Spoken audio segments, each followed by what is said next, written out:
शुक्रिया इस कार्यक्रम का संचालन कर रही संचालिका जी। मला मराठी येत नाही और अभी स्टीफन सर ने जो लैंग्वेज को लेकर के बोला कि हिंदी के खिलाफ नहीं, हिंदी के वर्चस्व के खिलाफ आंदोलन हुआ तमिल में, और मैं 14 साल हिंदी का ही प्रोफेसर रहा दिल्ली यूनिवर्सिटी में, तो इट्स अ कोइंसिडेंस।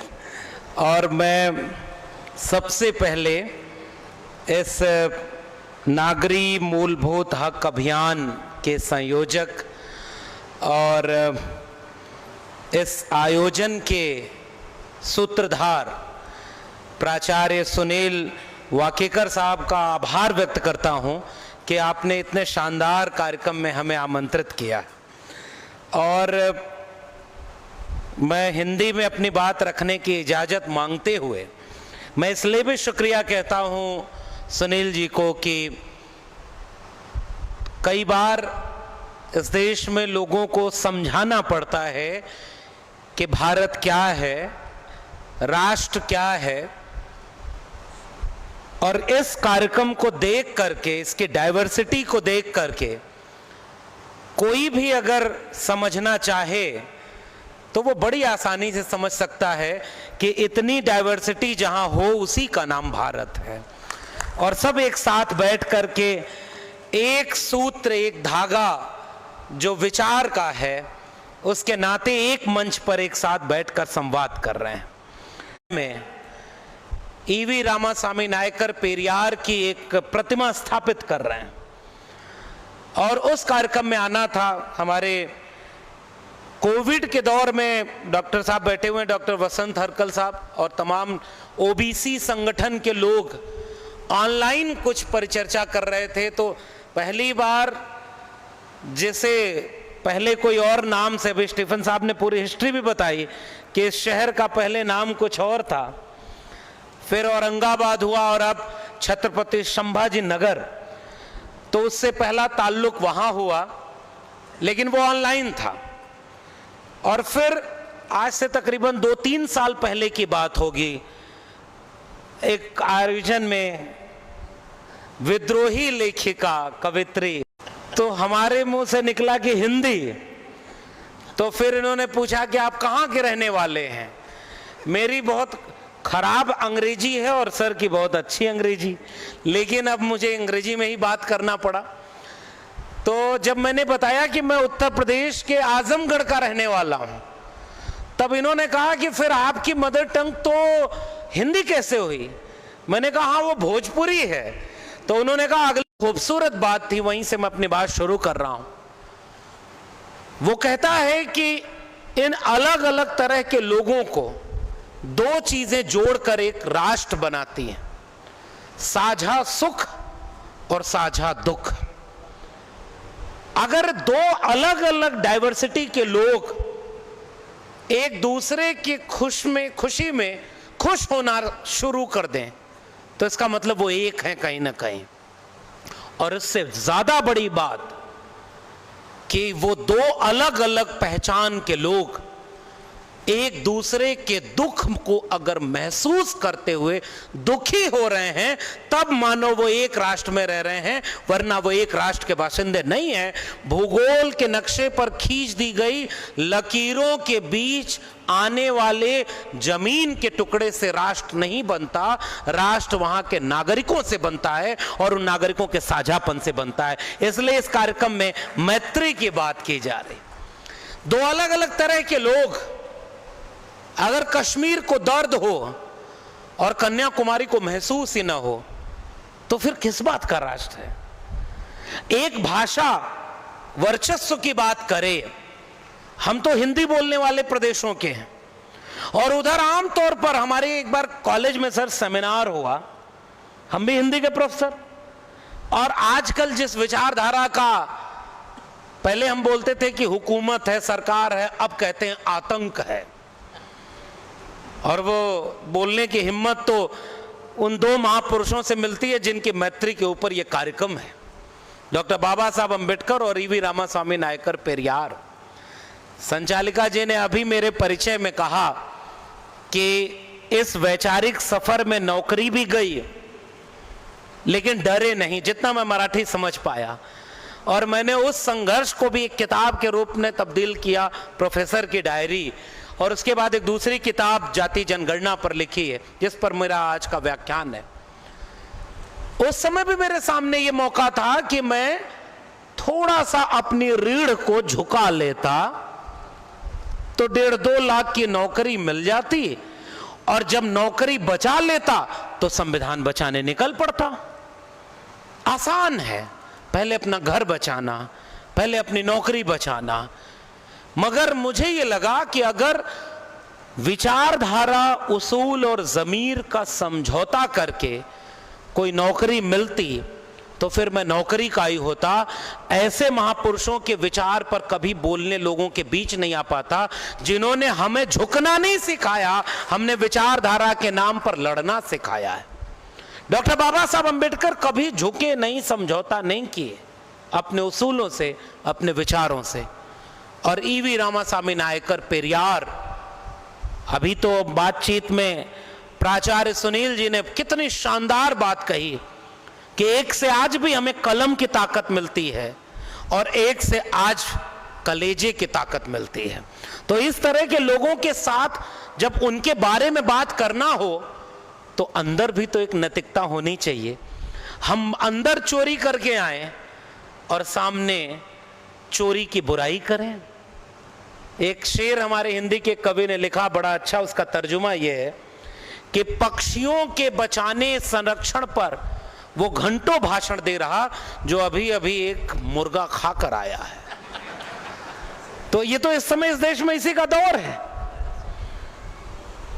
अपने चेहरे से जो जाहिर है छुपाएं कैसे, उनकी मर्जी के मुताबिक नजर आए कैसे।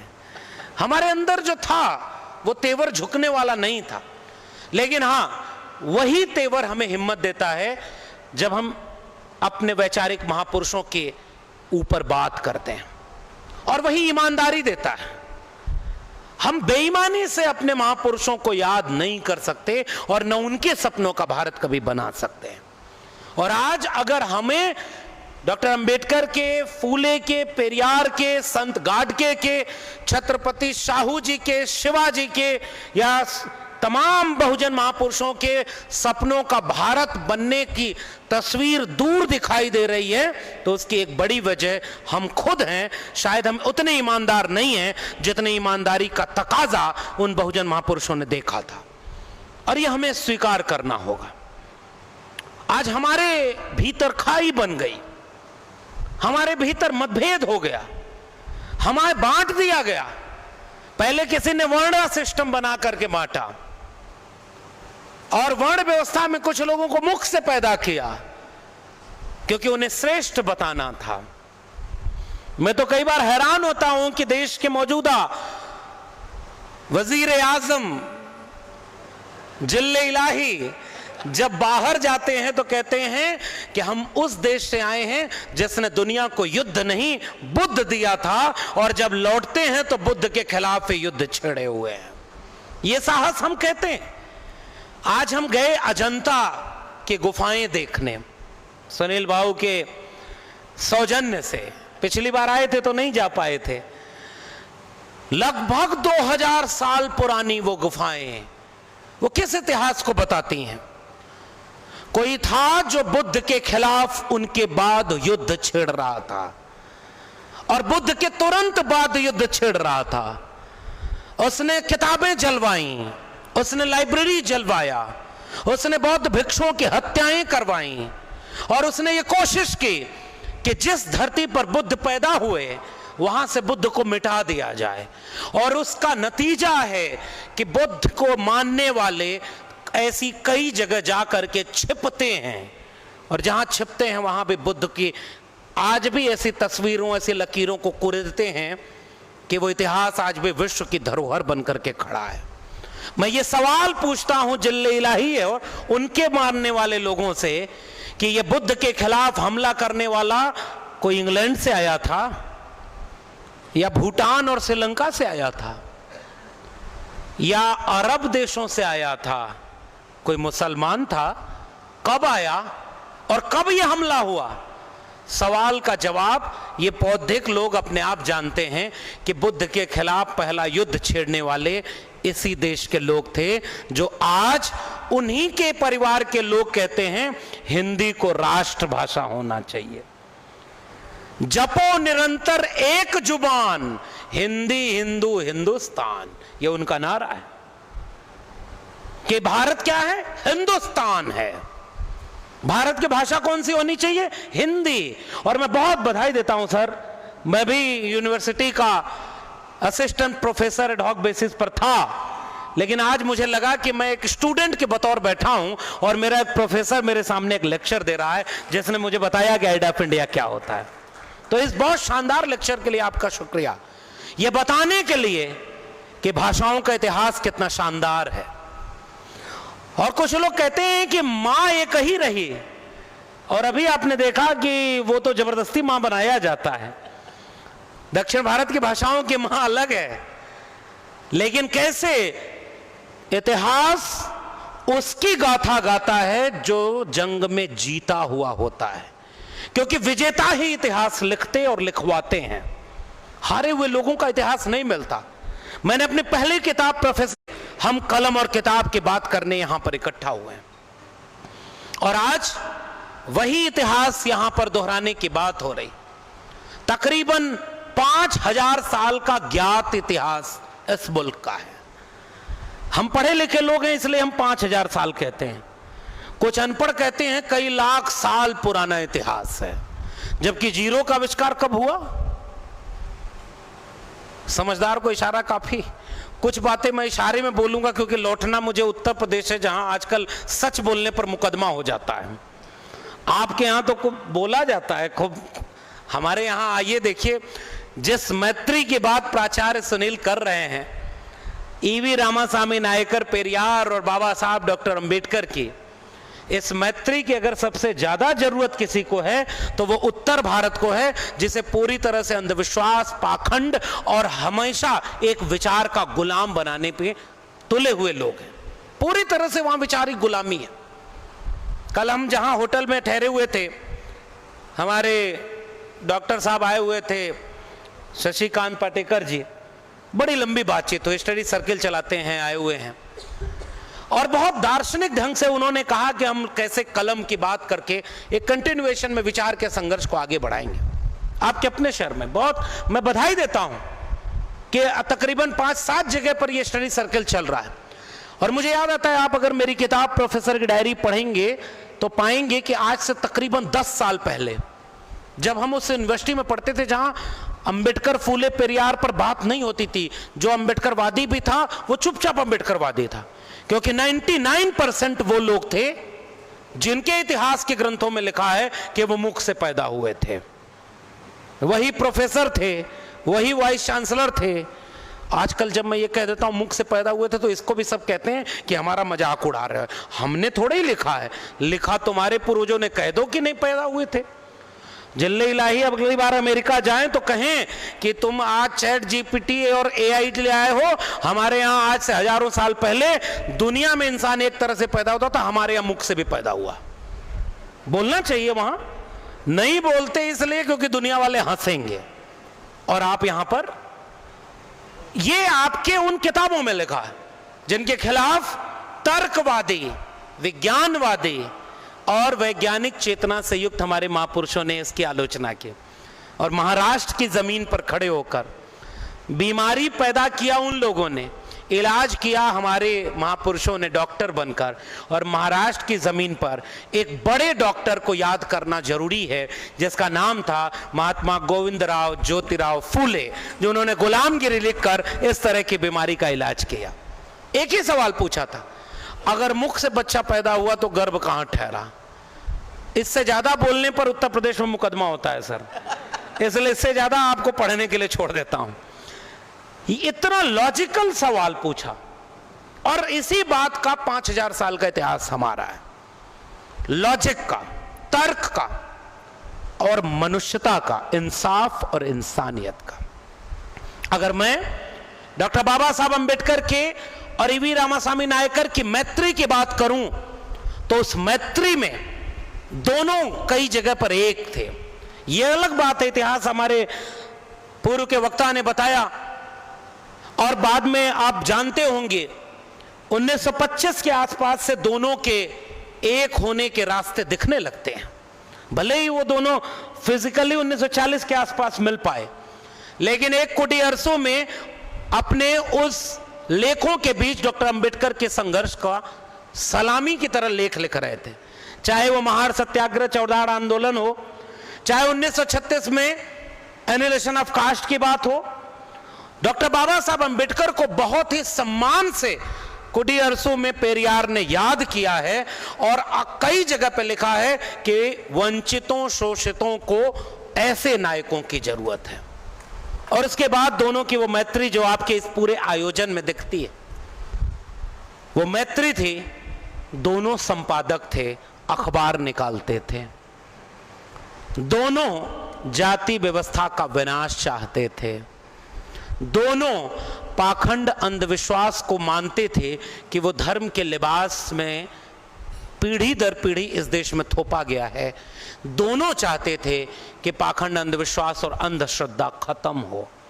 दोनों चाहते थे कि इंसाफ और इंसानियत हर व्यक्ति को मिले।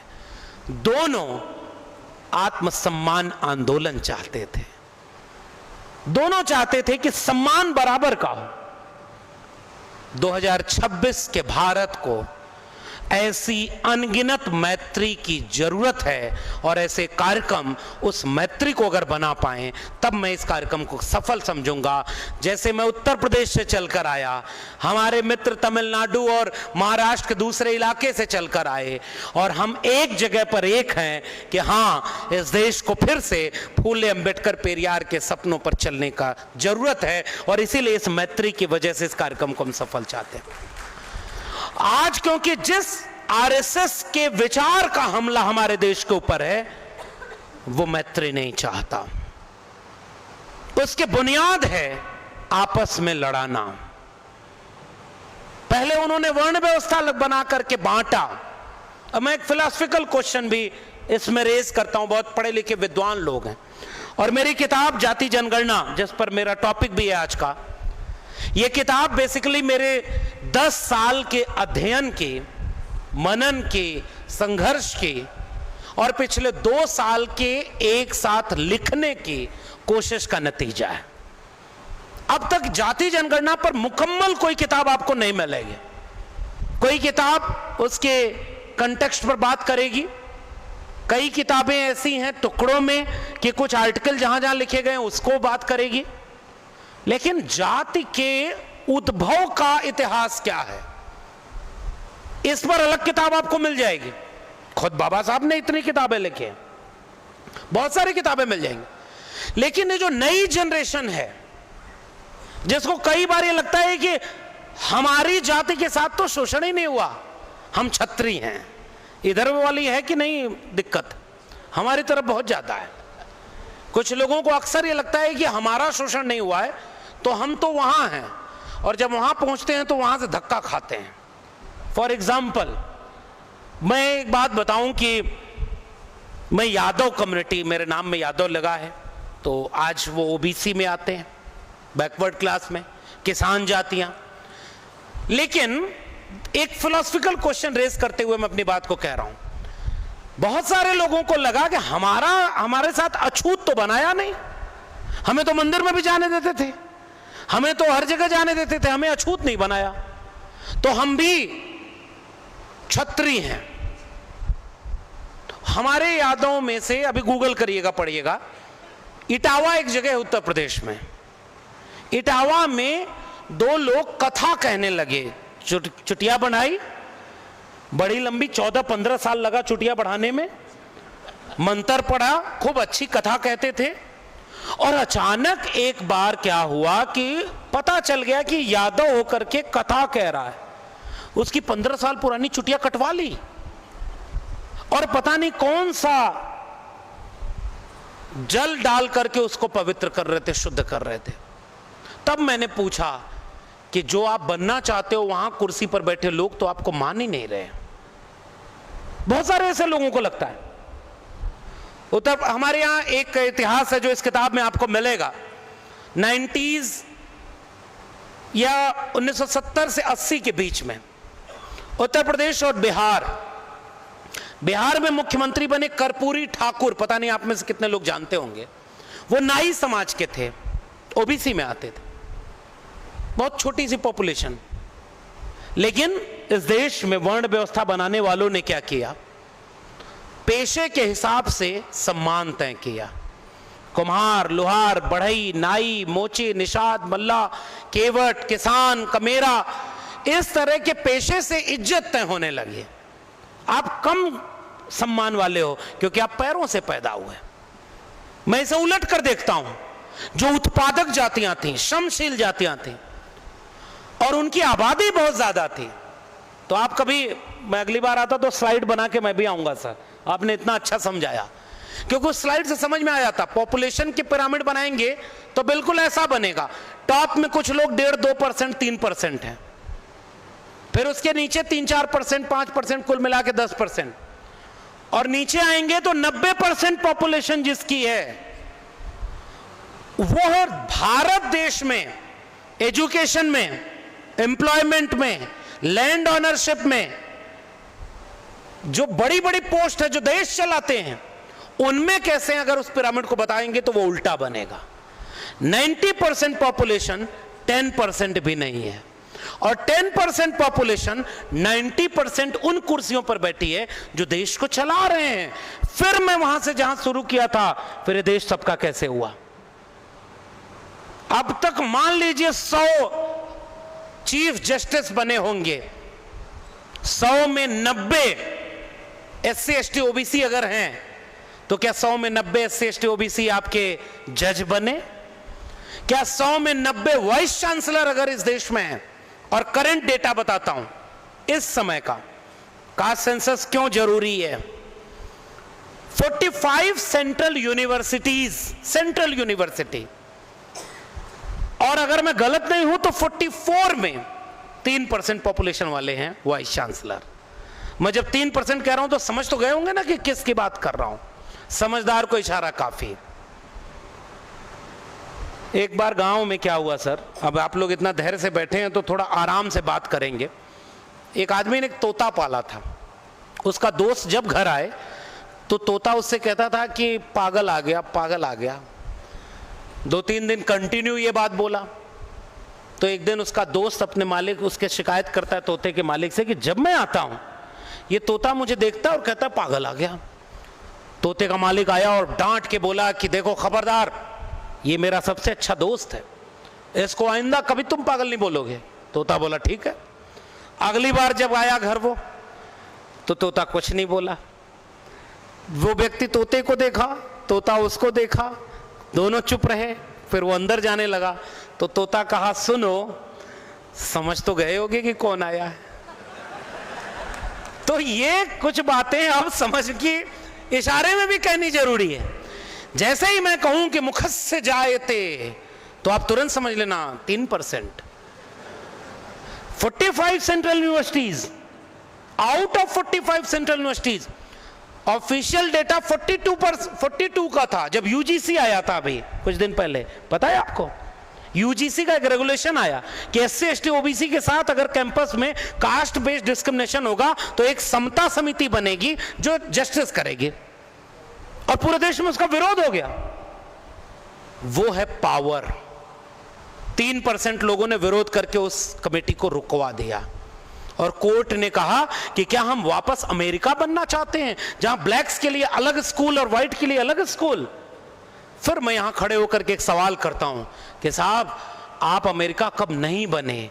आज भी इस देश का गरीब, कमजोर, मजलूम, किसान, कमेरा 90% के लिए अलग भारत है और 10% लोगों के लिए अलग भारत है। उसी भारत के लोग बिजनेस पर कब्जा किए हुए हैं। यूनिवर्सिटीज में प्रोफेसर 90% हैं, सुप्रीम कोर्ट में जज 90% हैं, मीडिया में 99% हैं, और उन्हीं में से चंद पूंजीपति हैं जो पहले किसी को जिल्ले इलाही के पोस्ट पर पहुंचाते हैं, तब नारा दिलवाते हैं। वो बेच रहे हैं भारत को, मैं चैन से कैसे सो जाऊं। वो लूट रहे हैं भारत को, खामोश मैं कैसे हो जाऊं। समझ जाइएगा मैं किसकी बात कर रहा हूं। हाँ, मैंने कसम उठाई है, मैं देश नहीं बिकने दूंगा। और जैसे ही कुर्सी मिली, BSNL बिक गया, MTNL बिक गया, LIC बिक गई, रेलवेज बिक गया। हवाई चप्पल वालों को कहा था हवाई जहाज में उड़ाएंगे, हवाई चप्पल का हवाई जहाज बिक गया, नीचे देखा तो हवाई चप्पल भी बिक गया, सब कुछ बिक गया। किसको? 2 दोस्तों को। उनमें से कितने विदेश भाग गए, उनमें एक भी SC ST OBC नहीं है। ये देश तो ऐसा है साहब, रिजर्वेशन जब मिला बाबा साहब अंबेडकर और EV रामास्वामी नायकर पेरियार जैसे लोगों की वजह से, तो इस देश में चुटकुला बनाया गया कि रिजर्वेशन बैसाखी होती है, रिजर्वेशन भीख है। और जब 10% सुदामा कोटा मिला तो अपने आप भीख रख लिया लेकर, और बिना जाति जनगणना के। आज पॉपुलेशन कितनी है उनकी, जिनको पॉपुलेशन के मुताबिक रिजर्वेशन अगर मिलना है तो 10% अगर पॉपुलेशन है तो 10% रिजर्वेशन। हम कह रहे हैं कि एक बार कास्ट सेंसस होने दो, पता चलने दो। अगर तुम्हारी 12% पॉपुलेशन है तो 2%, 4% और बढ़ा लो, लेकिन बाकी जो 80 to 85% रिजर्वेशन है वो SC ST OBC को होना चाहिए, तब जाकर के सबका भारत बनेगा। और इसके लिए कास्ट सेंसस बहुत जरूरी है। और इसलिए हम ये बात आपसे पूछने आए कि ये भारत सबका भारत है क्या? अगर इस देश को चलाने में 90% पॉपुलेशन 10% भी नहीं है तो फिर कास्ट सेंसस की जरूरत है कि नहीं है? आज इस देश में 80 करोड़ लोग 5 किलो अनाज सरकार से पाते हैं, तब घर में चूल्हा जलता है। और इस देश के 100 अरबपतियों की सूची आई। मैं जानना चाहता हूं कि 80 करोड़ लोग जो इतने गरीब, कंगाल, बेबस हैं कि 5 किलो अनाज भी उनके घर में नहीं है, हुकूमत से लेना पड़ता है, वो कौन है? और जो 100 अरबपति बने हैं वो कौन है? तब पता चलेगा कि ये भारत सबका भारत है क्या, और वो बिना जाति जनगणना के संभव नहीं है। और इसलिए मैंने अपनी किताब में बहुत बैकग्राउंड में जाकर के वो कहानी खोजी कि इस देश में पहले जाति नहीं होती रही होगी, जाति तो पशुओं में भी नहीं होती, लेकिन जाति को बनाया किसने? इस किताब के शुरुआती पन्ने आपको वहां ले जाएंगे। वो बताएंगे कि जाति अगर नहीं है तो जो भी मेहनत करता था वो मेहनत से अपना काम करके अपनी जगह तय करता था। अगर वर्णा सिस्टम इस देश में लागू होता, इसको आप अलग से सोचिएगा, प्रोग्राम की टाइमिंग लिमिट है इसलिए मैं बहुत डिटेल में नहीं बताऊंगा, आपको इशारे में मैं अपना एक समझदारी आपसे साझा कर रहा हूं, आप इस पर सोचिएगा सही या गलत, और फिर मैं उसको लिंक करूंगा डॉक्टर अंबेडकर और फूले के लिटरेचर से। अगर इस देश में हमेशा वर्णा सिस्टम लागू था और वर्ण से तय होता था कि जो शूद्र है वो केवल उत्पादन कार्य करेगा, सेवा करेगा, जो बाहों से पैदा हुआ वही क्षत्रिय बनेगा, जो मुख से पैदा हुआ वही विद्वान बनेगा, तो मौर्य वंश किसका है? चक्रवर्ती सम्राट अशोक कौन थे? चंद्रगुप्त मौर्य कौन थे? और अगर ये शूद्र थे तो राजा कैसे थे, और राजा थे तो शूद्र कैसे थे? मैं एक प्रॉब्लम की तरह आपको, एक इंटेलेक्चुअल डिबेट की तरह इसको आपको, और ये मैं नया नहीं कर रहा हूं, इसी बात को महात्मा ज्योतिबा फूले ने इंट्रोड्यूस किया कि ये क्षत्रिय खत्रिय है, खत्रप से बना हुआ है, जो बलशाली वो हुकूमत करता था। और इसीलिए इस किताब के इतिहास में मैं जब गया तो मैंने देखा कोई भी वंश ऐसा नहीं है जिसके बीच से कोई राजा न बना हो।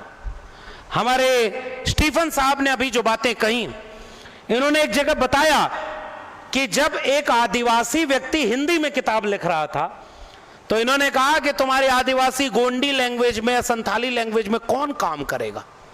हमें मौका मिला उन जगहों पर जाने का, और जहां भी मैं गया, अभी आप राजस्थान, मध्य प्रदेश, महाराष्ट्र के बॉर्डर से शुरू करिए और चलिए छत्तीसगढ़, झारखंड, आदिवासियों के बीच राजा पैदा हुए, गोंड वंश, गोंडवाना पूरा एक राज्य जिसकी मांग करते हैं, यहां एक पार्टी बनी हुई है, अगर आप अवेयर होंगे तो जानते होंगे।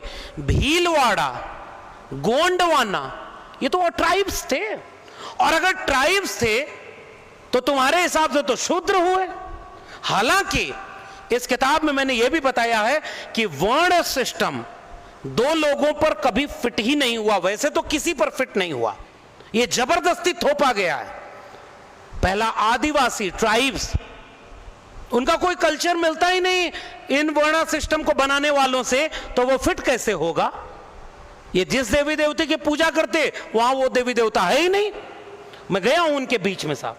एक बार एक किस्सा बताऊं, हम लोग भी फूले अम्बेडकर पेरियार की बात करते करते, मेरे पिताजी कॉमरेड थे, कम्युनिस्ट, और मेरे बड़े पिताजी ताऊ, कल ही हम लोग बैठ के बात कर रहे थे, डॉक्टर साहब बैठे हुए हैं, हमने ये कहा कि मेरे बड़े पिताजी कबीरपंथी थे, और मैं आऊंगा अभी, हमारे दोस्त ने जो किताब लिखी है, इन्होंने बताया कि इंग्लिश में आने वाली है, मैं उसका इंतजार करूंगा, उसी बहाने अंग्रेजी थोड़ी और अच्छी होगी कि अगली बार फोन पर स्टीफन साहब से और अच्छे से बात करूंगा। लेकिन मैं पढ़ूंगा, क्यों? क्योंकि जिस अंधश्रद्धा से लड़ने का काम पेरियार कर रहे थे वो हमें विरासत में मिला था। और सुनिए वो विरासत क्या थी, फिर मैं आऊंगा, क्योंकि मुझे अपने बड़े पिता की जब याद आई तब हमने कहा कि वो कबीरपंथी एक संत को मानते थे। तो मेरे घर परिवार में कोई देवी देवता था ही नहीं, सब इंसान थे, और इस वजह से हमने वो देखा ही नहीं। और तब हमने ये पूछा कि आदिवासी जो ट्राइब्स है उनका तो सारा कुछ अलग है, वो आपके साथ फिट नहीं है, वो प्रकृति को पूजते हैं, वो जंगल में, खेत में। और जब मैं उस कार्यक्रम में गया, बहुत बड़ा प्रोग्राम था सर, करीब 1 लाख ट्राइब्स के लोग आए हुए थे, और उन्होंने कहा कि प्रोग्राम शुरू करने के पहले हम देव पूजा करवाएंगे। अब हमने कहा कि हम कहां फंस गए, देव पूजा।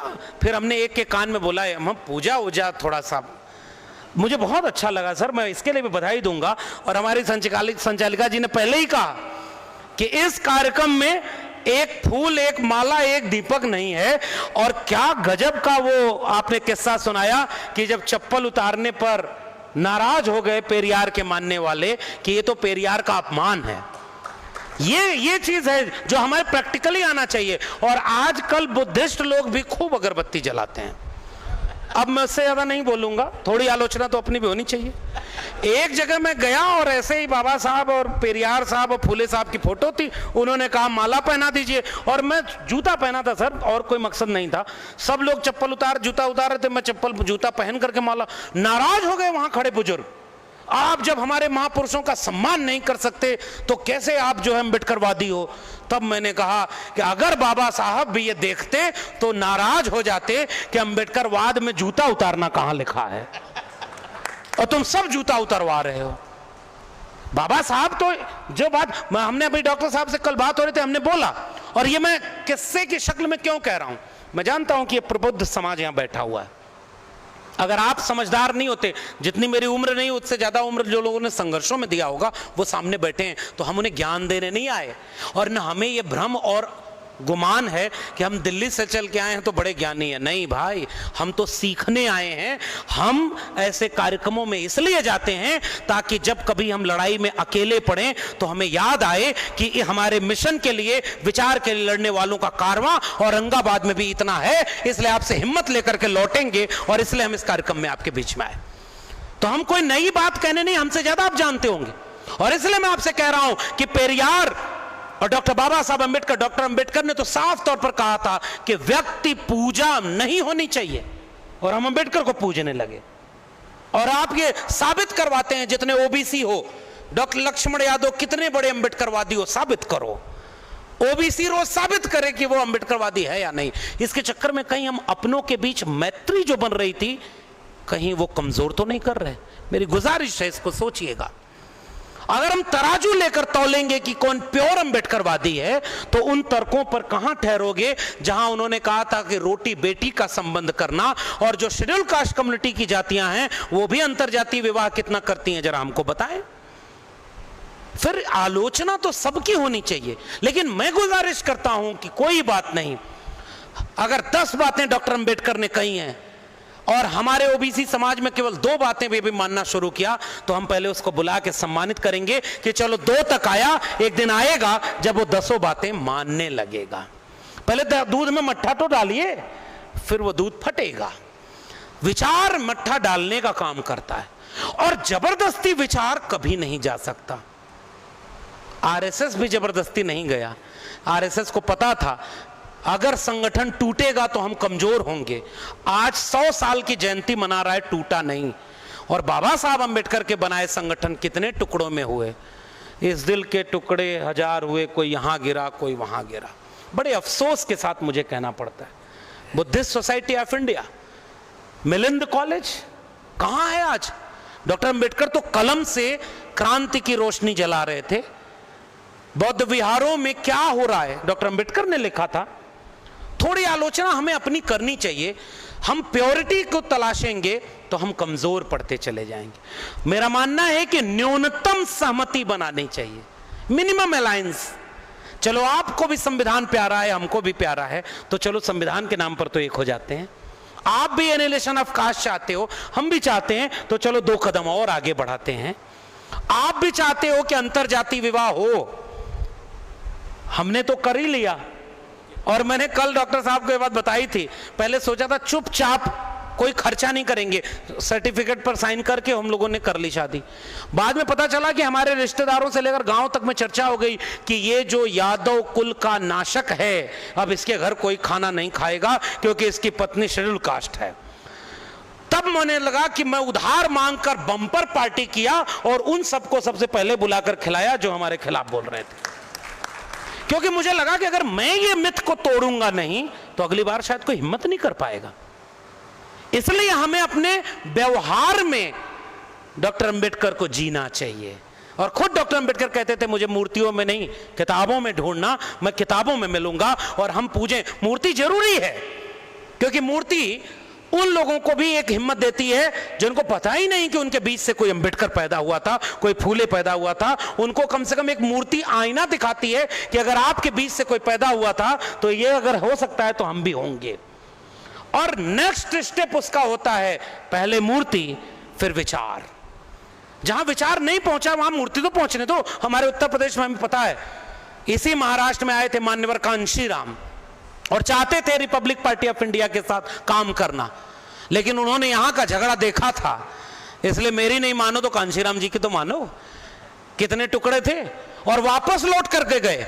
और पुराने लोग जो उस बहुजन आंदोलन से जुड़े होंगे वो मेरी बात अगर गलत हो तो बताएंगे। मान्यवर कांशीराम नाराज होकर गए, लेकिन मिशन को खड़ा किया। और मान्यवर कांशीराम ने जो मूवमेंट चलाया साइकिल से, उसमें एक मूवमेंट खास कर था Ambedkar on wheel, Periyar on wheel. और साइकिल पर लाद करके हमने बहुजन महापुरुषों के लिटरेचर को गांव गांव पहुंचाया। और उस लिटरेचर में कोई चंद्रिका प्रसाद जिज्ञासु, कोई पेरियार ललई सिंह यादव, कोई जगदेव प्रसाद कुशवाहा, महामना राम स्वरूप वर्मा, इन सब के लिटरेचर के साथ फूले, अंबेडकर और पेरियार को उत्तर भारत में कायदे से किसी ने इंट्रोड्यूस किया तो उस शख्स का नाम है मान्यवर कांशीराम। और वो वहां पहुंचाए। और उसके पहले कोशिश हुई थी सर। मैं एक चीज और हिस्टोरिकल बताऊं, न इसी किताब में है, आपको पढ़ना होगा तब पता चलेगा कि जाति जनगणना जाति के विनाश की बात कैसे करती है। 1901 में जब जाति जनगणना हुई, 1911 में हुई, 21 में हुई, 31 में हुई, तब वो जाति जनगणना से ओबीसी की कुछ जातियां मजबूत बनी। ओबीसी में यादवों की अलग संगठन बनने लगे, अखिल भारतीय गोप क्षत्रिय महासभा। मैं अगले 5-7 मिनट में अपनी बात को समेटूंगा एक इंटरेस्टिंग फैक्ट के साथ, क्यों जाति जनगणना जाति के विनाश की बात करती है। और पता है ओबीसी की जातियां कैसे बनी अपने जाति संगठन में? अखिल भारतीय गोप क्षत्रिय महासभा, अखिल भारतीय कुर्मी क्षत्रिय महासभा, यहां कुनबी बोलते हैं, अखिल भारतीय कोयरी क्षत्रिय महासभा। जब मैं इतिहास को पढ़ा तो पता चला कि क्षत्रिय जोड़ने की परंपरा क्यों आई। अंग्रेजों ने जब लिटरेचर पढ़ा यहां कि सेना में भर्ती करने के लिए हमें ताकतवर लोगों की जरूरत है, और ताकत किसके पास होती है? वो लिटरेचर में गए। लिटरेचर में पता चला कि वर्णा सिस्टम में जो क्षत्रिय होता है वही बाहुबली होता है, और उन्होंने रिजर्वेशन कर दिया कि आर्मी में जो एम्प्लॉयमेंट मिलेगा, जो भी होगा वो क्षत्रिय को ही मिलेगा। तो इन किसान जातियों ने आंदोलन किया। खेत हमारे पास, खेत में मेहनत करते हैं हम, फसल हम पैदा करते, कोई भी अगर सम्मान से बात होती है, बिगड़ती है, तो लाठी लेकर हम लड़ते। हमारी आबादी ज्यादा, हमारी ताकत ज्यादा, फिर हमें क्यों नहीं नौकरियां मिले, हम क्यों नहीं? तब उन्होंने जब खोजा और पाया कि वो उसमें जब अंग्रेजों का कसूर, इस चैप्टर में मैंने लिखा है कि पाया कि छत्री लिखवाया है, रिजर्वेशन उनको है, तो इन्होंने कहा कि हम भी छत्री हैं और अगर कोई नहीं मानता है तो जरा साबित करो। 1911 से लेकर 1925 में उत्तर भारत में, और मैं बताना चाहता हूं पेरियार और अंबेडकर उत्तर भारत कैसे पहुंचे। जनेऊ वहां एक पवित्र धागा माना जाता है आज भी। ये न बद्धो बलि राजा दानवेंद्रो महादल, यो बलि राजा कौन था हमें पता ही नहीं था। हमने जब फूले को पढ़ा तब समझ में आया कि बलि राजा कौन है। आज मैं जब अजंता जा रहा था तो दुकान पर नाम लिखा था, हमारे अपने महापुरुष बलिराजा की दुकान, उसका हिंदी तर्जुमा ये था। तो जनेऊ जब उन जातियों ने पहना, उनके ऊपर हमला हो गया और 700 लोग मारे गए। तब उन जातियों को समझ में आया कि ये तो हमें मानते ही नहीं अपने से ऊपर, और ये है सेल्फ डिग्निटी मूवमेंट जो पेरियार उस समय वहां चला रहे थे साउथ में, जो डॉक्टर बाबा साहब अंबेडकर के पहले इस महाराष्ट्र की जमीन पर महात्मा ज्योतिबा फूले ने शुरू किया था। डिग्निटी का मूवमेंट, आत्मसम्मान आंदोलन। वो आत्मसम्मान आंदोलन 1933 में त्रिवेणी संघ बनता है और वो वहां पे आंदोलन शुरू करता है, और उस आंदोलन में कई नारे लगते हैं। इन नारों को सुनिएगा और समझेंगे आप कि कैसे उन नारों से बराबरी की लड़ाई लड़ी, एक जाति फिर जमात में तब्दील होने लगी, कम्युनिटी डेवलप करना। और जो महात्मा ज्योतिबा फूले के यहां बहुजन था, बहुजन हिताय बहुजन सुखाय, वो त्रिवेणी संघ में 1933 में उत्तर भारत में 90% को कमेरा कहता है, शोषित कहता है, और बाद में अर्जक संघ बना, पुराने लोग जानते होंगे। और वो त्रिवेणी संघ और अर्जक संघ 90% जमात की बात करता है। मेरी किताब में इसीलिए एक सब टाइटल है, जात से जमात की ओर। हम अगर जातियों में बटे रहेंगे तो आरएसएस और वर्ण सिस्टम मानने वाले वर्चस्ववादियों की साजिश के शिकार होते रहेंगे। वो चाहते हैं कि हम जातियों में ही बटे रहें। 3743 ओबीसी की जातियां, कुल मिला के 6000 जातियां। हम पेरियार की जब बात करते हैं तो वो जमात बनाते हैं, और जमात ऐसी कि साहब 97% आज भी तमिलनाडु में ईडब्ल्यूएस रिजर्वेशन कितना है? नहीं, वो भी ईडब्ल्यूएस रिजर्वेशन 10% नहीं है। वहां रिवोल्ट किया कि जब आबादी 10% नहीं तो रिजर्वेशन 10% कैसे होगा। और बहुत पहले से 69% रिजर्वेशन तमिलनाडु का आज भी है। इट मींस कि सोशल रिवॉल्यूशन बहुत पावरफुल चीज है जो हमारी हिस्ट्री में है, शायद हम भूल गए। और इसीलिए त्रिवेणी संघ अर्जक संघ ने जो नारा दिया था सेल्फ रेस्पेक्ट और डिग्निटी का, उस नारे को पेज नंबर 99-98 पर पढ़िएगा। जिसमें समता की चाह नहीं वह बढ़िया इंसान नहीं, जिसमें समता की चाह नहीं वह बढ़िया इंसान नहीं, समता बिना समाज नहीं और बिन समाज जन राज नहीं। जनता का राज होगा कैसे जो बाबा साहब चाहते थे। और इसलिए वो नारा पुनर्जन्म और भाग्यवाद, इनसे निकला ब्राह्मणवाद।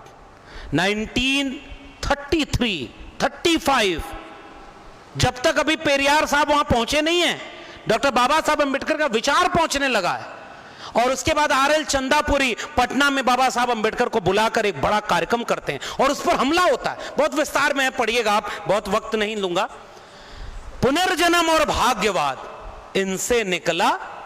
आप गरीब क्यों पैदा हुए हो? पूर्व जन्म में कोई गलत काम किए होगे। तो अडानी कौन सा पूर्व जन्म में अच्छा काम किया था, या बाबा रामदेव? मैं तो सोचना चाहता हूं, आज के शोषण की वजह आज की हुकूमत नहीं, आपका पूर्व जन्म है। तो अब इस जन्म में क्या करो? शांत रहो। अभी 26-26 साल के बाबा घूम रहे हैं। ये 26 साल का लड़का, उसको सब कहते हैं कि बागेश्वर धाम के बाबा हैं। न उसकी डिग्री का पता नहीं, कुछ दिन पहले था, पहले जब बचपन में अपना धंधा शुरू किया, और जब मैं धंधा कर रहा हूं तो नाराज मत होइएगा, अगर बाल काटना नाई का धर्म नहीं धंधा है, अगर लकड़ी का काम करना बढ़ई का धर्म नहीं धंधा है, तो ये वाला काम भी उनका धर्म नहीं, धंधा है। ये मैं नहीं, महात्मा ज्योतिबा फूले पहले ही कह चुके हैं। तो ये जो धंधेबाज बैठे हुए हैं, वो यहाँ फोन लगा कर, hello Ravan, how are you, ये धर्म का अपमान नहीं है। लेकिन आज उनकी हुकूमत है तो उनके बाबा गांव गांव घूम रहे हैं। पता नहीं महाराष्ट्र में घूमते हैं कि नहीं, हमारी तरफ हर गांव में हर जाति में बाबा घूम रहे, इधर भी घूम रहे ना। अब देखा कुछ दिन और हुकूमत रह जाएगी तो हर गांव में दो दो बाबा पैदा हो जाएगा। क्या हाल है भाई। महात्मा ज्योतिबा फूले ने एक नाटक लिखा, तृतीय रत्न, कभी पढ़िएगा। उसमें एक आदमी जब परेशान हो जाता है, कहता है बाबा के पास गया तो कहा शनि सही जगह पे नहीं है। उसने कहा कैसे आएगा, मैं छोटे में सुना रहा हूं। वो कहा कि एक हवन करानी होगी, कितना लगेगा, इतना पैसा है ही नहीं। उसने कहा अच्छा 100 रुपए दे दो, मंत्र फूंक दूंगा, तुम्हारा शनि सही जगह होगा। आदमी जेब खोल के दिखाया, कहा हुजूर हमारे जेब में एक फूटी कौड़ी नहीं। सामने से नाराज होकर एक आदमी बोला कि जब तेरे जेब में एक फूटी कौड़ी नहीं तो जा बेटा, शनि तेरा कुछ नहीं बिगाड़ सकता, क्योंकि शनि का निशाना तो बैंक अकाउंट पर था। अब ये हाल है आपके यहाँ। हमारे नोटबंदी हुई, एक आदमी जो है कुछ पैसा था वो गया भगवान को चढ़ाने लगा। बीच में एक आदमी आया और कहा कि ये 500 और 1000 की नोट तो बंद हो गई है, तुम कैसे चढ़ा रहा है। कहा धीरे बोलो, हमें पता है बंद हो गई है, तुम्हें पता है बंद हो गई, भगवान को नहीं पता है। तब उस आदमी ने जो जवाब दिया वो धंधे की बात को बताता है। एक यहाँ हमने लिखा, भगवान थोड़ा ही लेता है, जो लेता है उसको पता है कि नोट बंद हो गई। सब कुछ जानकर क्यों अकल पर पत्थर पड़े हैं तुम्हारी, अगर मंदिर से दान पेटी हटा लो तो भगवान नाराज होगा या पुजारी। और ये मेरा वाक्य नहीं है, मैंने कहीं पढ़ा था इसलिए, क्योंकि लौटना मुझे यूपी में है। ये है अंबेडकर और पेरियार की मैत्री उत्तर भारत से। जब उत्तर भारत में बैकवर्ड क्लासेस लीग बन रहा था, शिवदयाल सिंह चौरसिया, चंद्रिका प्रसाद जिज्ञासु, पेरियार ललई सिंह यादव, वो जब 1930, 1940, 1950 में काम कर रहे थे तो पेरियार को बुलाते हैं लखनऊ। और लखनऊ में ओबीसी का एक बड़ा मूवमेंट होता है, उसको चेयर कर रहे हैं ईवी रामास्वामी नायकर पेरियार। 1948 के 50 के आसपास डॉक्टर बाबा साहब अंबेडकर, भारत पिछड़ा वर्ग संघ, आज भी उसके तस्वीरें मिलेंगी, डॉक्टर बाबा साहब अंबेडकर को अपना वहां पर बुलाया जाता है। और उसकी बुनियाद यहां लिखी थी कि सन सोपा ने बांधी गांठ, पिछड़ा पावे 100 में 60। सोशलिस्ट आंदोलन का नारा था किस, और उस नारे के पहले क्या चलता था कि ऊंची जात की क्या पहचान, गिटपिट बोले करे न काम, छोटी जात की क्या पहचान, करे काम और सहे अपमान। कुछ लोग अपने को कहते हैं कि हम ऊंची जात के हैं, तो कोई नीची जाति का।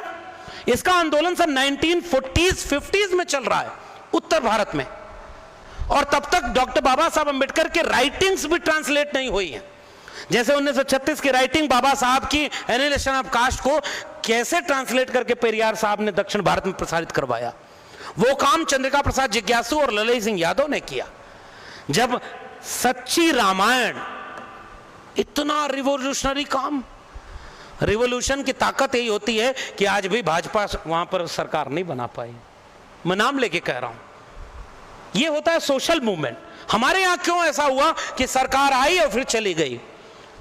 हमारे यहां जितने हमारे सामाजिक संगठन थे वो टुकड़े टुकड़े होते चले गए, और आज सारा टुकड़ा कहता है कि ओरिजिनल हम हैं, वो वाला हमारा डुप्लीकेट है, वो तो रजिस्टर्ड भी नहीं है। समझदार को इशारा काफी, मैं नाम नहीं ले रहा हूं। और वो जो 100 साल का संगठन बना लिया है यही नागपुर का, और वो आज तक टुकड़े नहीं हुआ और पूरे देश पर कब्जा कर लिया। मैं यूनिवर्सिटी में हूं सर, पूरी एजुकेशन सिस्टम पर आरएसएस का कब्जा है। हुकूमत अगर चली भी गई तो 100 साल वो बैठकर राज करेंगे, क्योंकि उन्होंने ब्यूरोक्रेसी को, आर्मी को और मीडिया को हाईली कम्युनल बना दिया है और अपने आइडियोलॉजी के लोगों को बिठाया है। हमारी आइडियोलॉजी कहीं रास्ते में खो गई क्योंकि हम तराजू लेकर प्योर खोजने निकले थे। आइए हम फिर से एक मैत्री की बात करके इस कार्यक्रम का समापन करें और देखिए उत्तर भारत की मैत्री दक्षिण भारत और हमारे विचारधारा से कैसी थी। पुनर्जन्म और भाग्यवाद, इनसे निकला वम। ऊंची जात की क्या पहचान, गिटपिट बोले करे न काम, छोटी जात की क्या पहचान, करे काम और सहे अपमान। राजपाट है किसके हाथ, अंग्रेजी और ऊंची जात, कर खनिया दामों की कीमत, आने खर्चे ड्योढ़ा हो, और अन्न के दाम की घटती बढ़ती आने शेर के भीतर हो। जो जमीन को जोते बोए वो जमीन का मालिक होए, ये नारा लगता था। मानवर कांशीराम तो नारा लगवाते थे, जो जमीन सरकारी है वो जमीन। आज जमीन का मालिकाना हक किसके पास है? 90% लैंड ऑनरशिप कौन करता है? और तब जो उत्तर भारत से पूरी आवाज उठी थी कि 100 में 90 शोषित हैं, शोषितों ने ललकारा है, धन धरती और राजपाट में 90 भाग हमारा है, 10 का शासन 90 पर अब नहीं चलेगा, नहीं चलेगा। और इसलिए इस मूवमेंट को हमें रिक्लेम करना होगा। जो त्रिवेणी संघ का मूवमेंट था, जो अर्जक संघ का मूवमेंट था, जो बैकवर्ड क्लासेस लीग बन रहा था उत्तर भारत में, और इस मूवमेंट में ईवी रामासामी नायकर पेरियार और डॉक्टर बाबा साहब अंबेडकर शामिल थे। यह तो कुछ धोखा हो गया ओबीसी लोगों के साथ, और धोखा कैसे हुआ? जब संविधान बन रहा था, इसका इतिहास लंबा हो जाएगा, वरना रिजर्वेशन ओबीसी को भी उसी समय मिल गया होता। लेकिन बाबा साहब अंबेडकर ने संविधान में 340 का गलियारा खोला था, और भारत का पहला संविधान संशोधन ईवी रामासामी नायकर पेरियार के दबाव में हुआ था। विद्वान लोग जानते होंगे, आर्टिकल 15(4), आर्टिकल 16(4), और उसके बाद जाति जनगणना के रास्ते खुले थे। पहला काका कालेलकर कमीशन कहता है बिना जाति जनगणना के ओबीसी को हक नहीं मिलेगा। मंडल कमीशन कहता है बिना जाति जनगणना के ओबीसी को हक नहीं मिलेगा। और जाति जनगणना की बात जब सामने आई तो जिले इलाही की तरफ से आवाज आई कि हमारी नजर में केवल 2 ही जाति होती है, एक गरीब और अमीर।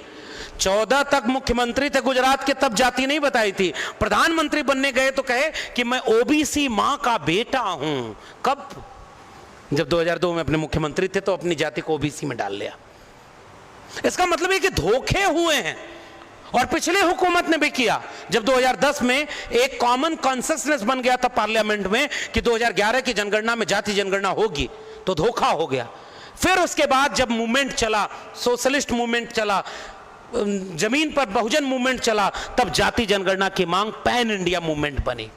जिसकी जितनी संख्या भारी, उसकी उतनी हिस्सेदारी। और इसलिए मैं कह रहा हूं, मान्यवर कांशीराम को मैं क्यों याद करता हूं, इसमें एक चैप्टर मैंने बाकायदे लिखा है, बहुजन की बनती हुई जमात।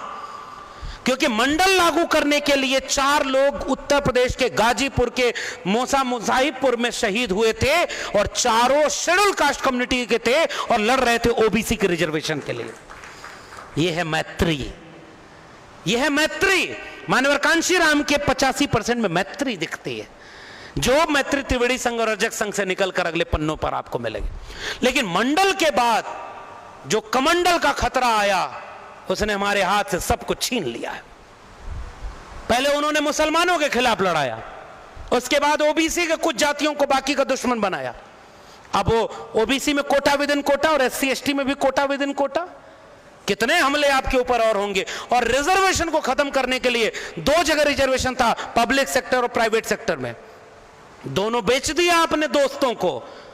न रहा बांस न बजेगी बांसुरी। उनको पता था कि अगर डायरेक्ट रिजर्वेशन खत्म करेंगे तो ये बहुजन सड़क पर उतर जाएंगे। ये अपना हक मांगने सड़क पर नहीं आते, इनसे कुछ छीनो तो सड़क पर उतर जाते हैं। बड़ी गहरी बात मैं कह रहा हूं, और ये मेरी आलोचना है। हमारे ऊपर जब हमला होता है तब हम एक होते हैं, और जब बाहर कोई दुश्मन नहीं होता तो हम आपस में सींग मारते हैं एक दूसरे को। ओबीसी से लड़ता है, SC ST से, फिर दोनों मिलके, और ओबीसी में जिसकी लाठी में दम, वो कमजोर पर लाठी मारता। इसलिए मैत्री की जरूरत इस देश को है, और ओबीसी को न्याय तब मिलेगा जब कास्ट सेंसस होगी। 100 रोटी है और 100 लोग खाने वाले, तो कास्ट सेंसस बताएगा 10 रोटी को 90 लोग खा रहे हैं, और 90 आदमी 10 रोटी पर गुजारा कर रहा है। 100 रोटी 100 में बराबर मिलने चाहिए, और जैसे ही बराबर मिलेगी जाति खत्म। जाति के नाम पर जब अन्याय खत्म, जाति के नाम पर गैर बराबरी खत्म, जाति के नाम पर हिस्सेदारी खत्म, तो फिर जाति अपने आप खत्म हो जाएगी। आज जाति बची इसलिए है क्योंकि उसके नाम पर कुछ लोग प्रिविलेज ले रहे हैं और बाकी उसके शोषण के शिकार हो रहे हैं। और इस आखिरी बात को इसलिए मैंने कहा कि जात से जमात बनना और इस हिस्ट्री को क्लेम करना है। मैं ये बताते हुए बहुत खुशी है कि जून महीने में ये 4 अलग अलग लैंग्वेज में आ जाएगी सर, स्टीफन सर। मराठी और तमिल, और उसके बाद उड़िया, इंग्लिश, और 5वीं जून के लास्ट तक जरूर आ जाएगी गुजराती, क्योंकि वहां तक पहुंचना जरूरी है जहां से सारा। आखिर में केवल जाते जाते मैं आपसे गुजारिश कर रहा हूं, मैंने पहले गुजारिश की कि जिस मैत्री को निभाया हमारे महापुरुषों ने, डॉक्टर अंबेडकर के 3 गुरु और तीनों उनकी जाति के नहीं थे, और मैं बहुत सीना ठोक के इसीलिए कहता हूं, ये अपनी अपनी जाति को जो लोग कहते हैं कि पहले आप लक्ष्मण यादव केवल यादवों को सुधारो, ओबीसी को सुधारो, तो बाबा साहब क्या केवल दलितों के नेता थे? आप तो फिर उनको वहां पहुंचा दोगे?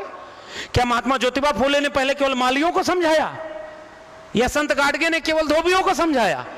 हमारे महापुरुष जातियों में नहीं बंधे थे, वो इंसाफ और इंसानियत के महापुरुष थे, और आरएसएस वाले उन्हें जातियों में कैद कर रहे हैं। हमें उनसे बचाना होगा। हमारे महापुरुष सबके हैं। डॉक्टर अंबेडकर के 3 गुरु, बुद्धा, कबीर एंड फूले, तीनों उनकी जाति के नहीं थे। इसलिए मैं बहुत शान से कहता हूं, हाँ मेरे भी गुरु हैं बिरसा मुंडा, मेरे भी गुरु हैं संत कबीर, मेरे भी गुरु हैं संत रैदास, मेरे गुरु हैं फूले, अंबेडकर, संत गाडगे, और मेरे गुरु मंडल। इसलिए मैं कहता हूं कि जाति नहीं, जमात बनेगी तब हम कम्युन बनेंगे, और बड़ी एका बनेगी तब हम अपनी हिस्सेदारी ले पाएंगे। इसलिए इस मैत्री की जरूरत है, और मैत्री में अंधश्रद्धा हमारे सामने सबसे बड़ी चुनौती आ गई। मैं जाते जाते कबीर को सुनाकर अपनी बात खत्म कर रहा हूं। हम भी पाहन पूजते होते रन के रोज, और सतगुरु की कृपा भई उतरा सिर ते बोझ। जब मैं कबीर को बात करता हूं तो कुछ 3% लोग बहुत चिढ़ जाते हैं और मेरे खिलाफ बहुत कहते हैं। एक जगह मैंने एक दोहा सुनाया सर, उसका हिंदी तर्जुमा, माटी का एक नाग बना के पूजे लोग लुगाया, और जिंदा नाग जब घर में निकला ले लाठी दौड़ाया। ये कौन लिख रहा है? संत कबीर। कब? 700 साल पहले। यानी हमारे दोहरे चरित्र को कबीर पहचान गए थे। कबीर कहते हैं कि लाडू लावन लापसी, पूजा चढ़े अपार, और पूजी पुजारी ले गया मूरत के मुछार। सुनते जाइए साहब, संत कबीर को महात्मा फूले के पहले डॉक्टर बाबा साहब अंबेडकर गुरु मानते थे। मूड मुड़ाए हरि मिले, सब कोई ले मुड़ाए, और बार बार के मूड़ते भेड़ न बैकुंठे जाए। अगर मुंडन कराने से मोक्ष मिलता तो पहला मोक्ष भेड़ों को मिलता, क्योंकि हर बार उनका बाल उतारा जाता है। वही कबीर कहते हैं कि अगर पानी में नहाने से मुक्ति मिलती तो कछुआ और मछली सबसे पहले स्वर्ग पहुंच गए होते।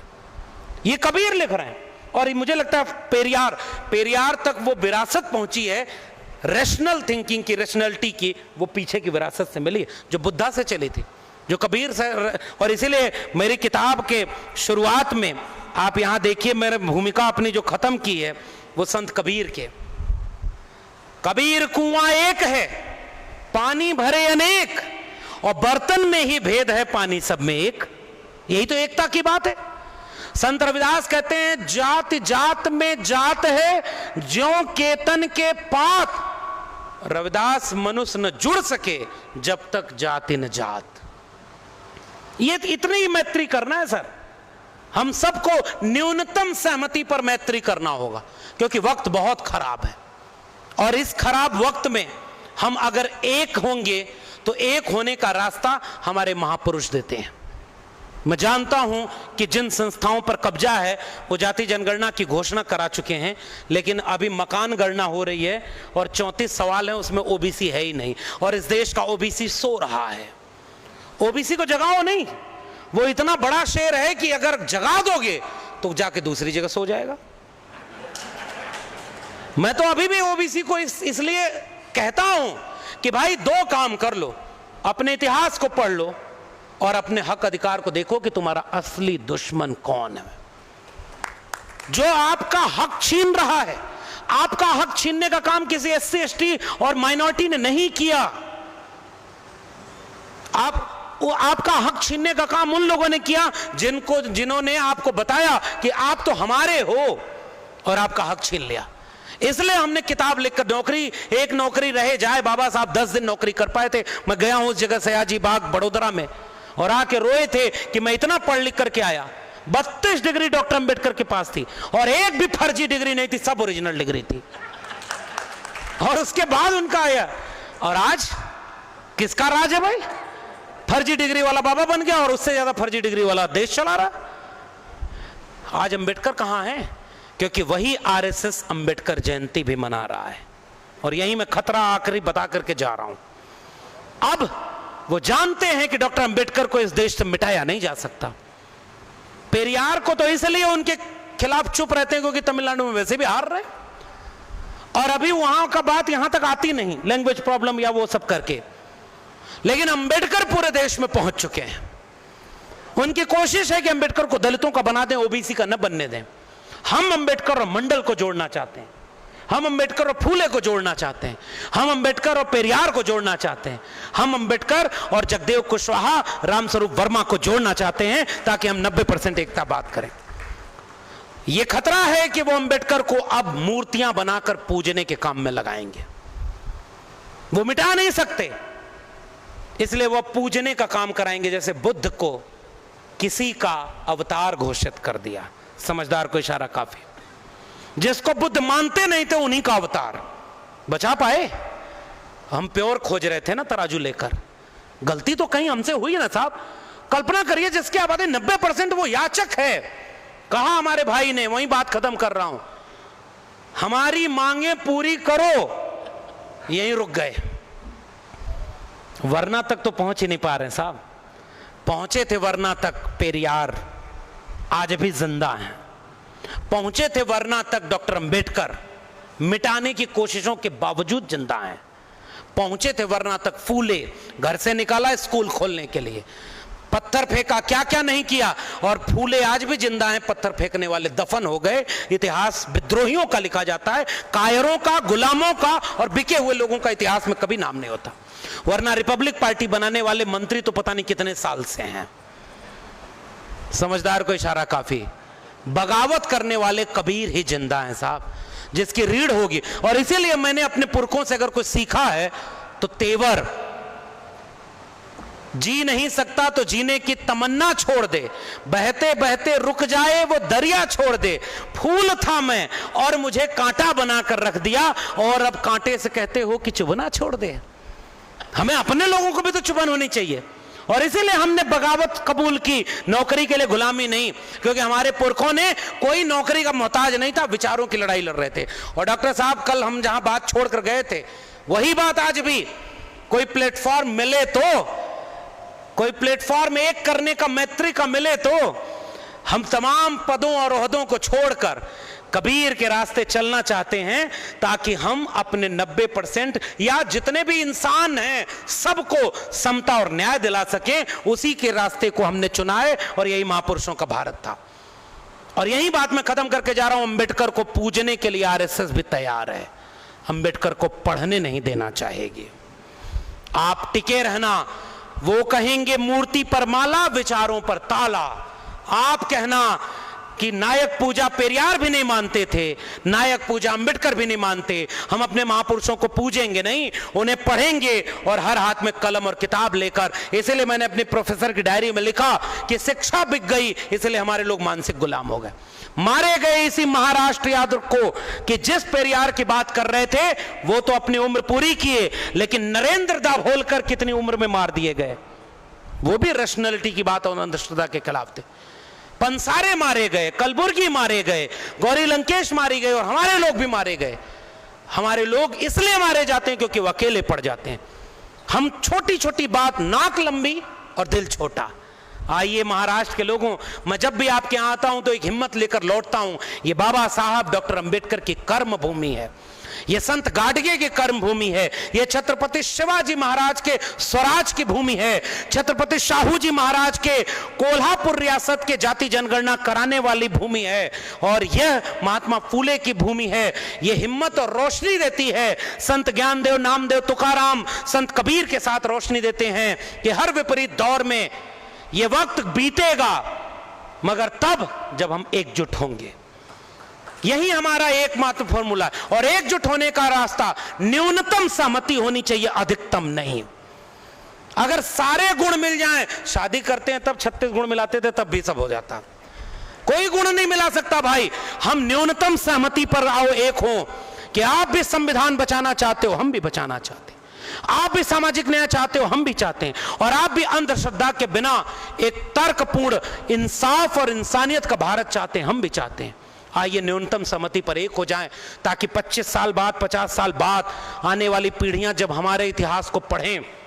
और यह आखिरी किस्सा कि एक बार जंगल में आग लगी तो एक चिड़िया अपने चोंच के एक बूंद पानी से आग बुझा रही थी, तो बाकी पक्षी हंस रहे थे कि इतनी बड़ी आग तुम्हारे एक बूंद पानी से बुझेगी, हमें भी नौकरी से निकाला, हमारा परिवार आज भी ताने मारता है, कौन पूछता है तुम्हें। तब तो कहे थे लक्ष्मण यादव आगे बढ़ो हम तुम्हारे साथ हैं, और जब पीछे देखा तो।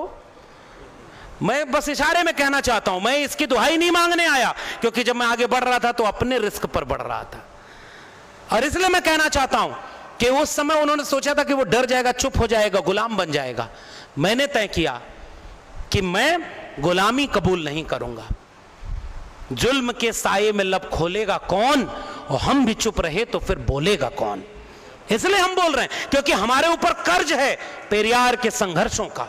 पेरियार ने कुर्बानी दी, फायदा हमने उठाया। अंबेडकर ने 4-4 बच्चे कुर्बान, परिवार कुर्बान, पूरी तरह से जीवन, निजी जीवन कुछ नहीं था, फायदा हमने उठाया।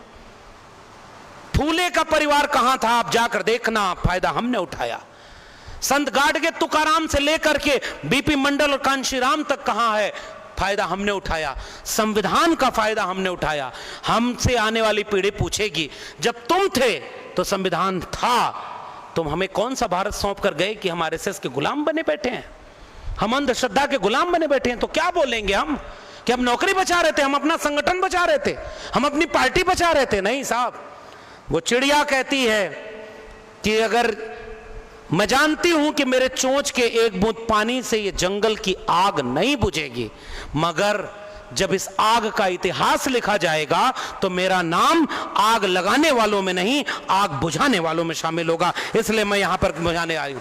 छोटी छोटी कोशिशें करते रहिए, किताबें निकालिए, डॉक्टर साहब ये किताबें ले आए, पतली पतली बुकलेट बांटिए। एक बार और मैं आपको सलाह देकर जा रहा हूं, विनम्र सलाह। आप फूल माला पर पैसा नहीं खर्च करते, हम चाहते थे कि ना खर्च हो, जो पैसा उससे बचे पतली पतली बुकलेट किताबें बांटिए, घर घर बांटिए।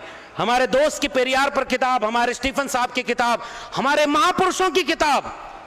अगर आपकी जेब में पैसा है तो आप पैसा से किताबें लेकर बर्थडे पार्टी में जाइए, शादी विवाह में जाइए और किताब गिफ्ट करिए। मैं धन्यवाद देता हूं प्राचार्य सुनील साहब का कि ये जब एयरपोर्ट पर हमें रिसीव करने आए तो कोई फूलमाला नहीं, एक किताब लेकर आए थे। मैं ये सब लेकर लौट रहा हूं और मैं उत्तर भारत के उन लोगों को जो अंधविश्वास में डूबते जा रहे हैं, जो पाखंड में डूबते जा रहे हैं, उनके बीच में रहकर काम करना मुश्किल है साहब। मैं वो मुश्किल काम करने का जोखिम उठा रहा हूं, या आपसे हिम्मत लेकर जा रहा हूं। आप भी किताबें गांव गांव पहुंचाइए, हम भी किताबें गांव गांव पहुंचाएंगे। कबीर के दोहे पर मेरी भूमिका खत्म है, कबीर के दोहे पर मेरा बात खत्म होगी।